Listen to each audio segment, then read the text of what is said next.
begynner vi å nærme oss det området her de holder på å bygge en ny motorvei som skal gå nordover i Norge.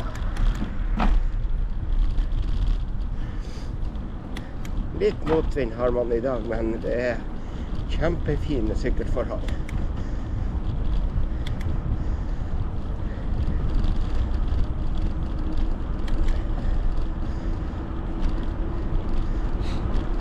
Og så har flua også begynt å våkne, så man steller ned et par fluer under veien.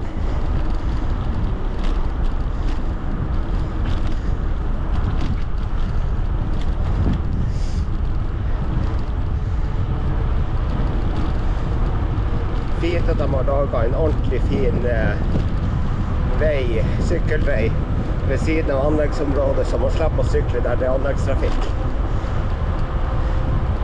Og de er utrolig flinke også her til å vedlikeholde veien, for det, etter hvert som det blir grus på den, så kommer de å koste det bort. Og det er utrolig bra siden å sykle.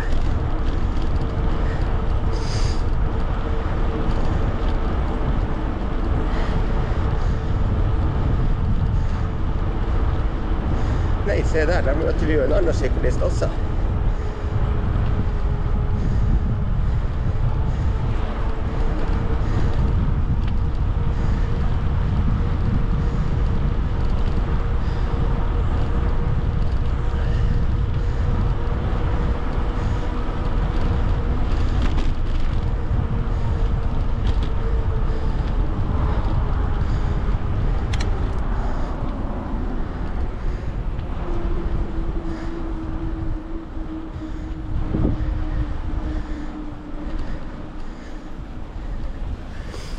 Jeg vet at det er bare løsgrus, og her bruker jeg å slakke av hver gang.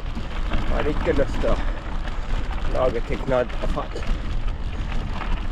Men jeg må merke det at man er litt ute av trening. At man blir andpusten etter så kort. Det er jo flere uker siden jeg var ute og syklet sist gang.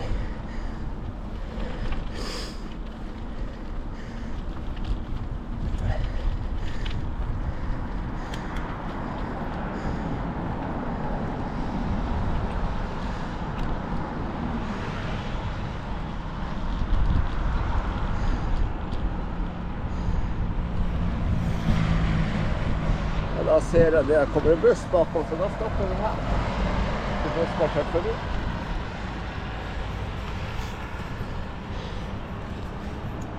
Så jeg må justere kameraet litt, at dere får se ned til anleggsområdet. Sånn dere ser, så går det fremover.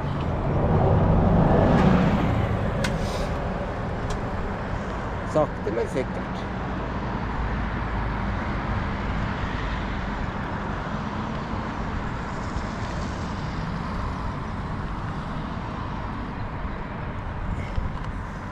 Da skal turen gå videre mot det kameraet, det setter seg jo så fast. Da går turen videre mot en lille hammerområde, så kommer jeg snart å prate litt til.